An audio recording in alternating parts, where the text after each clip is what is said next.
আদ্র ভাইয়া, বাসায় তো কেউ নেই, বাইরে বৃষ্টি পড়ছে। তুমি এই বৃষ্টির দিনেও আমায় পড়াতে চলে আদ্র তার হাতের ছাতাটা টেবিলের এক পাশে রাখলো, তারপর অনুর দিকে তাকিয়ে রাগীর স্বরে বলল, বাসায় কেউ নেই বলে আমি কি তোকে পড়াতে আসতে পারি? অনু কিছুটা ঘাবড়ে গিয়ে আদ্রকে বলল, আমি তো এটা বলতে চাইনি আদ্র ভাইয়া। তাহলে কি বলতে চাইলি? আর খালামণি কোথায়? আম্মু বাসায় নেই, আর আব্বু তো অফিসে। আদ্র রুমের দরজা লাগিয়ে দিল। অনু ভয় পেয়ে গেল, বাসায় কেউ নেই, তাই অনুর আরো ভয় লাগছে। আদ্র অনুর দিকে ফিরে তাকিয়ে বলল, নিজের রুমে যা, তোকে আজকেও পড়তে হবে। অনু মন খারাপ করে বলল, আজকে না পড়লে হয় না আদ্র ভাইয়া? দেখো বাইরে কত বৃষ্টি, এই বৃষ্টির দিনে পড়তে মন চায় না। আদ্র রেগে গিয়ে বলল, থাপ্পড় চিনিস? থাপ্পড়ে তোর সব দাঁত ফেলে দেবো, বেয়াদ্দপ মেয়ে কোথাকার। যা নিজের রুমে গিয়ে পড়তে বস। অনুর কান্না পেয়ে যাচ্ছে, কিন্তু কান্নাটা চেপে নিজের রুমে চলে গিয়ে পড়ার টেবিলে বসলো সে। আমাদের আজকের গল্পের নায়িকা অনামিকা চৌধুরী অনু ইন্টার প্রথম বর্ষে পড়ে, আর গল্পের নায়ক আদ্র চৌধুরী অনার্স চতুর্থ বর্ষে পড়ে। আদ্র অনুর একমাত্র খালাতো ভাই। আদ্রের কোনো ভাই বোন নেই, আর অনুরও কোনো ভাই বোন নেই। অনুর মা আর আদ্রের মা আপন দুই বোন। অনু এবং আদ্রের বাসা যেহেতু কাছাকাছি, তাই অনায়াসে আদ্র অনুর বাসায় আসতে পারে। আদ্র এই হুটহাট অনুর বাসায় চলে আসাটা অনু মানতে পারে না। অনুর মা আদ্রকে কিচ্ছু বলেও না, উল্টো আদ্র বাসায় আসলে অনেক খুশি হয়। এখন অনুর মা অনুকে পড়ানোর দায়িত্বটা আদ্রকে দিয়েছে। আদ্র প্রচুর রাগী হওয়াতে অনু আদ্রকে খুব ভয় পায়, তাই না পারে কিছু বলতে আর না পারে কিছু সইতে। অনু খুব নিরুপায়। অনু মন খারাপ করে একটা বই বের করলো। ফিজিক্স বইটা বের করে পৃষ্ঠায় এক পাতা দুই পাতা উল্টাতে লাগলো। অনুর হঠাৎই মনে পড়লো তার আজকে কোনো পড়াই হয়নি। আদ্র ভাইয়া যে আজ থেকে কঠিন শাস্তি দেবে তা অনু ভালো করেই জানে। অনুর বুকের ভেতর ভয়ে হাতুড়ি পেটাতে লাগলো। আদ্র রুমে এসে অনুর পাশে চেয়ারে বসে বলল, আজকে তো ফিজিক্সের দ্বিতীয় অধ্যায় পড়া ছিল, এখন তোকে আমি ম্যাথ করতে দেবো। ঝটপট করে ফেল, বেশি লেট হলে কিন্তু মার খাবি। অনু অপরাধীর স্বরে আদ্রকে ডাক দিল। আদ্র ভাইয়া, আদ্র ফিজিক্স বইয়ের একটা অধ্যায় মনোযোগ দিয়ে দেখছিল। অনুর ডাকে অনুর দিকে শান্ত চাহনিতে বলল তাকিয়ে, হ্যাঁ বল, কি হয়েছে? আমি আদ্র রেগে গিয়ে বলল, কি ইয়ে মানে সব করছিস? হ্যাঁ ঠিক করে উত্তর দে তো। অনু কান্নাজড়িত কণ্ঠে আদ্রকে বলল, ভাইয়া, আমি আজকে পড়া শিখতে পারিনি। আদ্র কপালে হাত দিয়ে শান্ত স্বরে বলল, কি বললি? আরেকবার বল। অনুর ভয়ে কাবাকাবি অবস্থা হয়ে গেছে। আদ্র এত শান্ত স্বরে কথা বলছে মানে আজকে বাইরের এই ঝড় বৃষ্টির সাথে অনুর কপালেও ঝড় বৃষ্টি আছে। অনু কিছু না বলে একদম চুপ করে হাত গুটিয়ে বসে রইল। আদ্র আবারও অনুকে জিজ্ঞেস করলো, কি রে কোনো কথা বলছিস না কেন? বলতে বলেছি না? শেষের কথাটা আদ্র এত চিৎকার করে বললো যে অনু ভয়ে কেঁদে দিয়েই আবারও বলল, আমি আজকে পড়া শিখতে পারিনি। কেন শিখতে পারিসনি? কিছু ভালো লাগছিল না। আদ্র এবার রাগের দৃষ্টিতে অনুর দিকে তাকিয়ে বলল, মস্করা করা হচ্ছে? তুই বসা থেকে উঠ।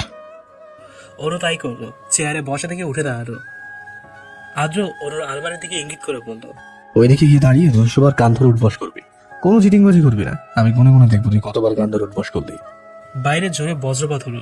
আদ্রের কথা অনু অবাক হয়ে শুনছে। নিজের খালাতো ভাই এতটা নির্দয় হয় তা অনুর জানা ছিল না। অনু মিনতি করে আদ্রকে বলল, এবারের মতো আমাকে ক্ষমা করে দাও আদ্র ভাইয়া। আমি এবার থেকে প্রতিদিন পড়া শিখে রাখবো। কোনো ক্ষমা নেই, যা বলেছি তাই কর, কান ধরে উঠবস কর। আমি পড়বো না। আদ্র বড় লাঠি হাতে নিয়ে বলল। তাহলে লাঠির আঘাত খাবি? অনু ভয়ে ভয়ে আদ্রকে বলল। না না না, আমি কান ধরে অভ্যাস করছি। অনু আদ্রের কথা মতো কান ধরে উঠবোস করতে লাগলো, আর আদ্র উঠবোস গুনতে লাগলো। অনুর কাছে আদ্রকে পৃথিবীর সেরা নিষ্ঠুরতম মানুষ মনে হচ্ছে। 40 বার কান ধরে উঠবোস করে অনু হাঁপিয়ে গেছে, আর উঠবোস করতে পারছে না বলে আদ্রকে বলল, আদ্র ভাইয়া, আমি আর পড়ছি না, পায়ে ভীষণ ব্যথা করছে। আমাকে আর অভ্যাস করতে বলো না। এখনো তোর 160 বার কান ধরে উঠবস করতে হবে বলো, কোনো ক্ষমা নেই। আদ্র ভাইয়া, তুমি আমার সাথে এমন কেন করছো? পড়া শিখলে এমন কষ্ট করতে হতো না তোকে। এখন আমার কিছুই করার নেই, কান ধরে উঠবস কর। অনু কষ্ট করে আরো 20 বার কানে ধরে উঠবোস করলো, আর না পেরে মাটিতে শুয়ে পড়লো। একটা সময় আদ্র চেয়ার টেবিল থেকে উঠে এসে অনুর পাশে মাটিতে বসে বলল, এই অনু তোর কি হলো? অনু কোনো কথা বলছে না। অনু চোখ বন্ধ করে আছে। আদ্র কোনো উপায় না পেয়ে অনুকে কোলে তুলে নিয়ে বিছানায় শুয়ে দিল। অনু চোখ খুলে আদ্রের দিকে তাকিয়ে চাপা কান্না করে আদ্রকে বলল, আদ্র ভাইয়া, তুমি খুব পচা, আমাকে শুধু কষ্ট দাও। আদ্র অনুর দিকে এক দৃষ্টিতে তাকিয়ে রইল। অনু বুঝতে পারছে না আদ্র এভাবে কেন তার দিকে তাকিয়ে আছে। আদ্র হঠাৎ করে অনুর দিকে ঝুঁকে এসে অনুর কপালে গভীর চুমু এঁকে দিল। অনু ভয়ে কিছুটা দূরে সরে বলল, আদ্র ভাইয়া, তুমি আমার কপালে চুমু দিয়ে কেন? বেশি কথা বলিস তুই, চুপ করে শুয়ে থাক। আরো 140 বার তোকে কান ধরে উঠবাস করতে হবে। অনু আজের ডান হাত নিজের দুই হাতে আঁকড়ে ধরলো। আজও নিজের হাতে অনুর হাত চেপে ধরা দেখে অবাক হলো, কিচ্ছু বললো না, শুধু অনুর মুখের দিকে তাকিয়ে রইল। অনু আজের হাত চেপে ধরেই বলল, প্লিজ আদ্র ভাইয়া, আমাকে আর শাস্তি দিও না। আদ্র চোখ বন্ধ করে কিছুক্ষণ ভেবে তারপর বলল, শাস্তি দিব না, কিন্তু একটা শর্তে। অনু ভয় পেয়ে আদ্রকে বলল, কি শর্ত আদ্র ভাইয়া? তোকে আমার 2 গালে চুমু দিতে হবে। অনু চোখ বড় বড় করে শুয়ে থাকা থেকে উঠে বসে আদ্রের দিকে তাকিয়ে অবাক হয়ে বলল। কি? আদ্র স্বাভাবিক কথায় বলল, যা শুনলে তাই করতে হবে, নাহলে তোকে 140 বার কান ধরে উঠবাস করতে হবে। অনু ভয় পাওয়া দৃষ্টিতে আদ্রের দিকে তাকিয়ে বলল, আমি তোমার দুগারে চুমু দিতে পারবো না আদ্র ভাইয়া, তুমি আমাকে অন্য কিছু করতে বলো। আদ্র অনুর দিকে স্থির দৃষ্টি রেখে বলল, তাহলে 140 বার কান ধরে উঠবাস কর। আদ্রের কথা অনুর কান্না পেয়ে যাচ্ছে। কতটা লজ্জাজনক পরিস্থিতিতে আদ্র অনুকে ফেলছে। অনু কি করে এটা করবে? আর না করেও তো উপায় নেই, কারণ অনুর পায়ে এখনো খুব ব্যথা করছে। পায়ের ব্যথায় উঠতে পারবে কিনা সন্দেহ আছে। অনু উপায় না পেয়ে আদ্রের কাছে গেল। আদ্র এখনো অনুর দিকে তাকিয়ে আছে। অনু এখন আদ্রের খুব বেশি কাছে, অনেকটা বেশি কাছে। আদ্রে থেকে অনুর দূরত্ব 1 ইঞ্চি। অনুর ভীষণ ভয়, লজ্জা লাগছে। তাই অনু চোখ বন্ধ করে আদ্রের দুই কাঁধে নিজে 2 হাত রেখে আদ্রের গালে চুমু দিতে গেল, কিন্তু ভুলবশত অনু আদ্রের গালে চুমু না দিয়ে ঠোঁটের চুমু দিয়ে ফেললো। অনু চোখ খুলে যখন ব্যাপারটা বুঝতে পারলো, তখন অনেক জোরে চিৎকার দিল। এটা অনু কি করে ফেলতো? ভুলবশত কিনা আদ্র ভাইয়ের ঠোঁটে চুমু দিয়ে ফেললো। এবার অনু বিছানায় হাত পা ছড়িয়ে ছিটিয়ে কান্না করতে লাগলো, কিন্তু আদ্র সে একইভাবে বিছানায় এক পাশে বসে আছে। আদ্র অনুর কান্না দেখছে। মনে মনে আদ্রের হাসি পেল, মুখে অনুকে বলল, বাহ অনু, তুই তো দেখি এক ধাপ এগিয়ে গেছিস রে। তোকে বললাম আমার 2 গালে চুমু দিতে তুই শাস্তি থেকে মুক্তি পাবি, আর তুই কিন্তু সরাসরি আমার ঠোঁটে চুমু দিয়ে বসলি। তুই কিন্তু ভীষণ দুষ্ট হয়ে গেছিস। অনু একবার আদ্রের দিকে রাগে দৃষ্টিতে তাকালো, তারপর আবারও লজ্জা পেয়ে তাড়াতাড়ি করে বিছানার কাঁথা নিজের শরীর মুখে জড়িয়ে শুয়ে পড়ল। অনু আদ্রের বিপরীত দিকে ঘুরে শুয়ে আদ্রকে বলল, আদ্র ভাইয়া, তুমি তোমার বাসায় চলে যাও প্লিজ, আমাকে আর কিছু বলতে এসো না। বাইরে খুব ঝড় বৃষ্টি হচ্ছে, আর তুই আমাকে এই ঝড় বৃষ্টির দিনে তোর বাসা থেকে তাড়িয়ে দিচ্ছিস শুধু। আবার যদি কিছু হয়ে যায় তখন তুই নিজেকে ক্ষমা করতে পারবি তো? অনু তাড়াতাড়ি করে আদ্রের দিকে মুখ করে শুয়ে পড়ল। তারপর আদ্রের দিকে তাকিয়ে অনু বলল, তোমাকে বাইরে যেতে হবে না আদ্র ভাইয়া, তুমি এখানে বসে থাকো। আদ্র নিজের মোবাইল ফোন বের করে গেমস খেলতে লাগলো। বেশ কিছুক্ষণ সবকিছু নীরব হয়ে রইল। অনুর মুখের উপর এখনো কাঁথা দিয়ে রেখেছে। অনুর বুকের ভিতরটা টিপ টিপ টিপ টিপ করছে। ওই সময় কি করে বসলো আদ্র ভাইয়ের ঠোঁটে কিনা? অনু আর কিচ্ছু ভাবতে পারলো না। নীরবতার পর্যায়ে শেষ করে আদ্র অনুকে জিজ্ঞেস করলো, অনু তুই বাসায় একা কেন? খালামণি কোথায় গেছে? অনু কাঁথা থেকে মুখ তুলে আদ্রের দিকে তাকিয়ে বলল, আম্মু বাজারে গেছে আদ্র ভাইয়া। আজ অনুদের বাসায় আদা রসুন তেল চিনি লবণ কিচ্ছু নেই, সব শেষ হয়ে গেছে। আর অনুর আম্মুর আবার তার আব্বুকে বলতে খেয়াল ছিল না, ফোনেও টাকা নেই। তাই তো অনুর আম্মু বাজারে চলে গেল। কিন্তু ঝড় বৃষ্টির জন্য হয়তো অনুর আম্মু কোথাও দাঁড়িয়ে অপেক্ষা করছে কখন বৃষ্টি থামবে। আজ অনুর দিকে তাকিয়ে বলল, খালামণি ছাতা দেয়নি? নেয়নি তো, এই জন্যই তো আম্মুর আসতে দেরি হচ্ছে। আদ্র উঠে দাঁড়ালো। অনু অবাক হয়ে আদ্রকে বলল, কি হলো আদ্র ভাইয়া, উঠে পড়লে কেন? আদ্র অনুর দিকে রাগী দৃষ্টিতে তাকিয়ে বলল, বোকা মেয়ে, আমাকে আগে বলবি না? ঝড় বৃষ্টি কখন থামবে কে জানে? আমি গিয়ে খালামণিকে নিয়ে আসছি। অনু মন খারাপ করে বলল, তুমিও তো আমার কাছ থেকে জানতে চাওনি। আদ্র রুম থেকে বেরিয়ে গেল। অনু শুয়ে থাকা থেকে উঠে বসলো। অনু এবার নিজে নিজে রেগে বলল, আদ্র ভাইয়া, তুমি খুব পচা, আমাকে আগে শাস্তি দিতে আর এখন লজ্জা দাও। অনু তার আম্মুকে তো আদ্রে এসব কাজের কথা বলতেও পারবে না। আর অনু তার আম্মুকে বলে দিলে আদ্র ভাইয়া অনুর 12টা বাজিয়ে দেবে। বেশ কিছুক্ষণ সময় পর আদ্র অনুর মা আমেনা বেগমকে নিয়ে বাসায় পৌঁছালো। অনু পা ব্যথায় উঠে দাঁড়াতে পারবে না, তাই বিছানায় শুয়ে রইল। আমেনা বেগম অনুর রুমে এসে হাসি মুখে অনুকে বলল, দেখছিস অনু, আমার আদ্র বাবা কত ভালো, তুই তো কোনো কাজেরই না। আমি ঝড় বৃষ্টিতে দাঁড়িয়ে আছি, কই আমাকে ছাতা হাতে নিয়ে নিতে আসবি তা না, উল্টো এখানে শুয়ে পড়ে ঘুমাচ্ছিস। আদ্রের কাছ থেকে তো কিছু শিখতে পারিস অনু। অনু বিরক্তি দৃষ্টিতে তার মায়ের দিকে তাকিয়ে রইল। অনু আমেনা বেগমকে জিজ্ঞেস করলো, আম্মু, আদ্র ভাইয়া কোথায় গেছে? আমেনা বেগম অনুকে বলল, আদ্র আমাকে বাসায় পৌঁছে দিয়ে নিজের বাসায় চলে গেছে। কত করে বললাম বৃষ্টিটা কমলে তারপর বাড়ি যা, কিন্তু আমার কথা ছেলেটা শুনলই না। অনু মন খারাপ করে বলল। ও, আমেনা বেগম রেগে অনুকে বলল, আজকে ঠিকঠাক মতো আদ্রের কাছে পড়া বলতে পেরেছি সোনু? অনু হাসার চেষ্টা করে বলল, হ্যাঁ আম্মু, পেয়েছি। যাক, পেরেছিস তাহলে পড়া। আমেনা বেগম অনুর রুম থেকে চলে গেল। তোমার বোনের ছেলে যে কত ভালো তা তো তুমি জানো না আম্মু। ভালো না চাই, রাগের সাথে পুরো লুচ্চাপ আদ্র ভাইয়া। কিন্তু তোমাকে বললে তো উল্টো তুমি আমাকে বকবে, আমার কথা বিশ্বাসই করবে না। কপাল আমার। অনু মনে মনে এসেই ভাবছিল, তখন অনুর ফোনে আদ্রের কল আসলো। অনুর ফোনের স্ক্রিনে আদ্র ভাইয়ের নাম দেখে চমকে উঠলো। আদ্র ভাই আবার কল দিল কেন? কাবা কাবা হাতে ফোনটা হাতে নিয়ে রিসিভ করে অনু বলল, হ্যালো আদ্র ভাইয়া। আদ্র রাগী স্বরে বলল, আজকে তো পড়া দিতে পারলি না, গতকালকে পড়াটা আজকে শিখে রাখি শুরু। আগামীকাল পড়া না পারলে তোর কপালে দুঃখ আছে কিন্তু। তোর পা ব্যথা দেখে বাড়তি পড়া দিলাম না, পায়ে মলম লাগিয়ে নিস, ফোন রাখলাম। আদ্র ফোন রেখে দিল। অনু মন খারাপ করে ভাবতেছে, এই পায়ে ব্যথা নিয়ে এখন অনুকে পড়তে হবে? আদ্র ভাই এত নিষ্ঠুর কেন? আর আদ্রকে কেন অনু টিউটর হতে হলো? দুনিয়ায় কি আর কোনো টিউটর অনুর জন্য ছিল না? যেখানে অন্য টিউটর সপ্তাহে 4 দিনের বেশি পড়াতেই চায় না, সেদিকে আদ্র অনুকে প্রতিদিন পড়াতে চলে আসে সপ্তাহে 7 দিনই। এটা অনুর সাথে খুব অন্যায় করা হচ্ছে। অনু একটু ছুটির দিনও পাচ্ছে না, ভালো লাগছে না কিছু। নিজের রুমে সোফায় আদ্র বসে আছে। আদ্রের জ্বর সাথে ঠান্ডাও লেগে গেছে, কারণ নিজের ছাতাটা আদ্রের খালামণিকে দিয়ে দিতে হয়েছিল। ফলস্বরূপ আদ্রকে বৃষ্টিতে ভিজতে হয়েছে। আমিনা বেগম বারণ করেছিল আদ্রকে বৃষ্টিতে না ভিজতে। আদ্র আমিনা বেগমকে উত্তরে বলেছিল তার বৃষ্টিতে কিচ্ছু হবে না, কিন্তু বৃষ্টিতে ভিজলে আদ্রের জল চলে আসে, ঠান্ডা লেগে যায়। এখনো তাই হয়েছে। আদ্র রুমাল দিয়ে নিজের মাথা মুছতে মুছতে বলল, জ্বর ঠান্ডা আসার টাইম পেলো না, কিন্তু আমার জ্বর ঠান্ডা লাগবে না কেন? কারণ অনুকে আমি পড়াতে যাবোই। মেয়েটা একটু পড়াশোনা করে না, এই অনুকে নিয়ে যে আমি কোথায় যাবো?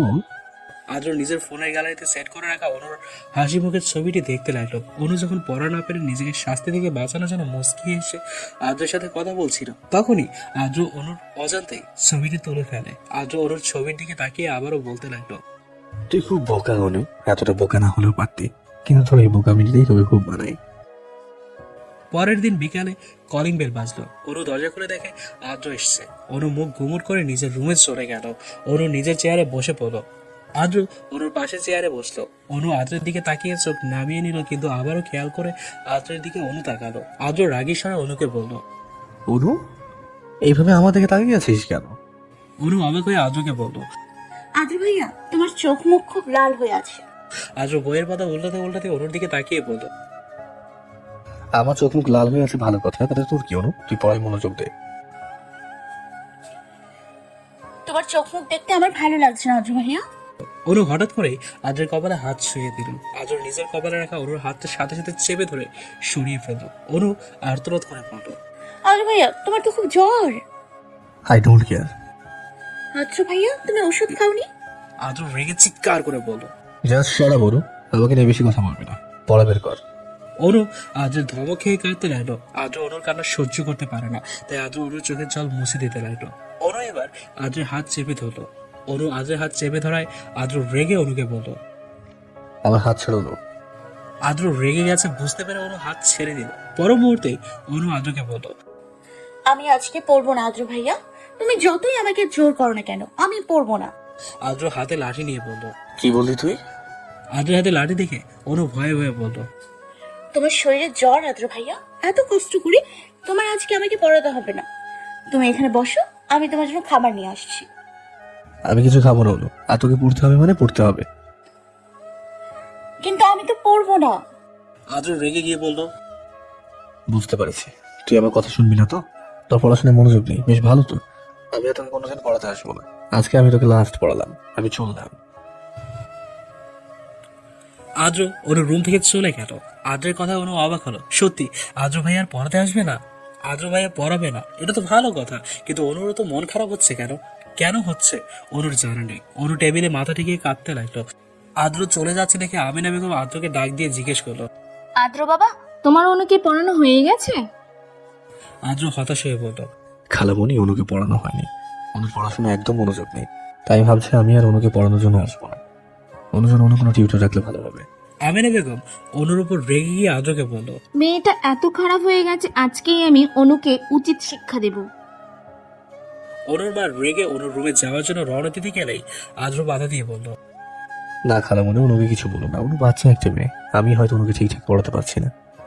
আমিনা বেগম আদ্রকে বলল, তুমি এত মেধাবী ছাত্র হয়ে অনুকে ঠিকঠাক মতো পড়াতে পারছো না, এটা আমার বিশ্বাস হচ্ছে না বাবা। আদ্র আমিনা বেগমকে বলল, এটা কিন্তু সত্যি খালামণি, আমি অনুর জন্য সঠিক শিক্ষক নই। আমি এখন আসি খালামণি। আদ্র বাবা দাঁড়াও, কিছু না খেয়ে চলে যাচ্ছ কেন? আমার খিদে নেই খালামণি, আমি আসি। আর এমনিতে তো মাঝে মাঝেই বাড়িতে আসবোই। আদ্র আর এক মুহূর্ত দাঁড়ালো না, অনুর বাড়ি থেকে বেরিয়ে চলে গেল। অনুর মা মন খারাপ করে অনুর রুমে গিয়ে দেখে অনুর টেবিলে মাথা ঠেকিয়ে বসে আছে। আদ্রকে তুই কেন তাড়িয়ে দিলি অনু? আমিনা বেগমের কথায় অনু নিজের চোখে জল মুছে ভাঙা গলায় বলল, আমি আদ্র ভাইকে তাড়িয়ে দেইনি আম্মু, আদ্র ভাইয়া নিজেই চলে গেছে। আমিনা বেগম অবাক হয়ে অনুকে বলল, তুই কাঁদছিস কেন অনু? আদ্র তোকে আর পড়াতে আসবে না, তোর তো খুশি হওয়ার কথা। অনু খেয়াল করে দেখলো, হ্যাঁ অনু কাঁদছে, কিন্তু কেন কাঁদছে সেটাই বুঝতে পারছে না। অনু চুপ করে রইল। আদ্র মাঠের এক বেঞ্চিতে বসে আছে। আদ্রের সাথে আছে আদ্রের বন্ধু রিফাত, নিলয়, প্রান্ত, রিনি, সুমি। রিফাত আদ্রকে জিজ্ঞেস করলো, কি রে আদ্র, এভাবে মন খারাপ করে বসে আছিস কেন? আমরা বকবক করছি, তুই কিছু বলছিস না। কি হয়েছে তোর? জ্বরের শরীর নিয়ে এখানে আড্ডা দিতে চলে এলি? আদ্র উত্তরে বলল, জানি না। সুমি আদ্রকে বলল, তোর মতো সুদর্শন ছেলেকে মন খারাপে মানায় না আদ্র, তোকে রাগী লোকেই মানাই। তুই তো আমাদের বললি তোর শরীর খারাপ, তাহলে বাসায় গিয়ে রেস্ট নে, না হলে আমাদের সাথে গল্প কর। রিনি সুমির সাথে সাথে বলল, হ্যাঁ ঠিক বলেছিস সুমি, এই আদ্র যে কেন মন খারাপ করে এখানে বসে আছে কিছুই বুঝতে পারছি না। নিলয় আদ্রের কাঁধে হাত রেখে বলল, স্যাকা খাইছিস নাকি মামা? আদ্র নিজের কাঁধ থেকে নিলয়ের হাত ছাড়িয়ে নিয়ে মন খারাপ করে বলল। সবসময় মজা ভালো লাগে না নিলয়। প্রান্ত হেসে বলল, বুঝেছি, পুলাই প্রেমে পড়ে দেবদাস হয়েছে। বন্ধুদের কথাবার্তা আদ্রের কাছে ভালো লাগছে না, তাই আদ্র সেখান থেকে উঠে চলে গেল। সবাই পিছু রাখলো, কিন্তু আদ্র শুনলো না। বাসায় গিয়ে বাথরুমে শাওয়ার ছেড়ে দিয়ে আদ্র অনেকক্ষণ ধরে ভিজতে লাগলো। আদ্র মনে মনে বলতো, আমার কেন যেন মনে হচ্ছে আমি অনুর প্রতি খুব বেশি দুর্বল হয়ে যাচ্ছি। না, আমার এত দুর্বল হলে চলবে না। সামনে আমার অনুর ফাইনাল এক্সাম, সারাদিন অনুর কথা ভাবা চলবে না। আর কখনো আমাকে পড়তে যাবো না আমি। অনুর কাছে গেলে নিজেকে কেমন যেন পাগল পাগল মনে হয়। এটা হতে দেওয়া চলবে না। আদ্র 2 ঘন্টা শাওয়ারে দাঁড়িয়ে থাকার পর বাথরুম থেকে বেরিয়ে আসলো। নীল কালার টি শার্ট আর জিন্স পরে আদ্র বিছানায় শুয়ে পড়লো। রাত 8টা বাজে, কিন্তু আদ্র এখনো শুয়ে আছে। আদ্রের মা রেহানা পারভিন অনেকবার আদ্রকে খাওয়ার জন্য ডাক দিয়েছেন, কিন্তু আদ্র তার মায়ের কথা শোনেনি। এই গরমে আদ্র কম্বল গায়ে দিয়ে শুয়ে আছে।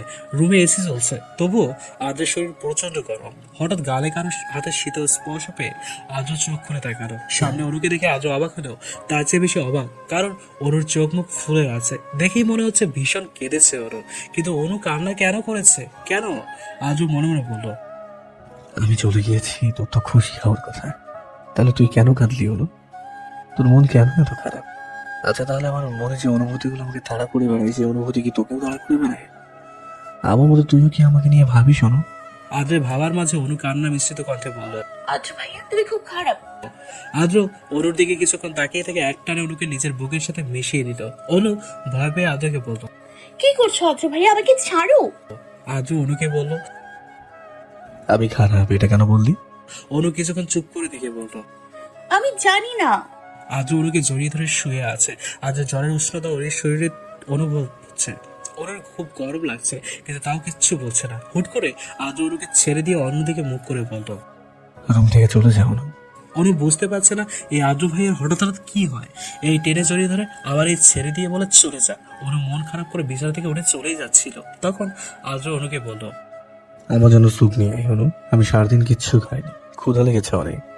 আদ্র ভাইয়া তুমি সারাদিন না খেয়েছিলে কেন? এমনি। কি বলছো তুমি? খালামণি কিছু বলেনি তোমায়? আমাকে আম্মু অনেক জোর করেছিল, কিন্তু আমি আম্মুর কথা শুনিনি। খালামণির কথা শুনুনি কেন? মন ভালো ছিল না। মন ভালো ছিল না কেন? এত কথা না বলে আমার জন্য স্যুপ নিয়ে আয় না। আদ্রের ধমক শুনে অনু রুম থেকে বেরিয়ে গেল আদ্রের জন্য স্যুপ আনতে। আদ্র একইভাবে শুয়ে রইল। অনু বেশ কিছুক্ষণ পর স্যুপ নিয়ে রুমে এলো। অনু আদ্রকে ডাক দিতে লাগলো, আদ্র ভাইয়া ওঠো, তোমার জন্য স্যুপ নিয়ে এসেছি। আদ্র উঠে বসলো। অনুর দিকে তাকিয়ে বলল, অনু আদ্রকে বলল, আমি কি স্যুপ বানাতে পারি নাকি? আমি তো রান্নাই করতে পারি না। খালামণিকে বলেছি, খালামণি বানিয়ে দিয়েছে স্যুপ। আদ্র দীর্ঘ শ্বাস ফেললো। তারপর অনুকে বলল, ও আমাকে খাইয়ে দে। অনু অবাক হয়ে আদ্রের দিকে তাকিয়ে রইল, কিন্তু কিছুক্ষণ পর আদ্রের কথা মতো অনু আদ্রকে স্যুপ খাওয়াতে লাগলো। আদ্র অনুর দিকে অপলক দৃষ্টিতে তাকিয়ে থেকে স্যুপ খেতে লাগলো। আদ্রের এমন ভাবে তাকানো দেখে অনুর কেমন যেন লাগছে, কিন্তু কিছু না বলে অনু আদ্রকে চুপচাপ স্যুপ খাওয়াতে লাগলো। স্যুপ খাওয়া শেষ করে আদ্রকে অনু পানি খাইয়ে দিল। আদ্র আবারও শুয়ে পড়লো। নিজের দু চোখ বন্ধ করে আদ্র অনুকে শান্ত স্বরে বলল, এত রাতে আমার বাসায় কেন এলি?